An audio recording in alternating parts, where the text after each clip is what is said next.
Today I'm going to show you how to make a blurry photo sharper in Photoshop. Okay, you want to start out by doing a new layer by clicking on Shift Option Command N and then Shift Option Command E. And instead of for the command, you use the control if you have a PC, right? Yeah. So now we have a new layer and she looks a little blurry in her face. It's not too bad, but I'm going to zoom in and you're going to see that it's actually pretty blurry. So what I usually do is that I go to this tool here, the sharpen tool. You click on it and you just go over edges. So for example, I'm going to go over her eyes.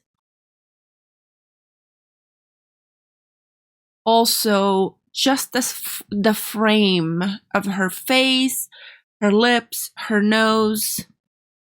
Make it a little bigger for the face.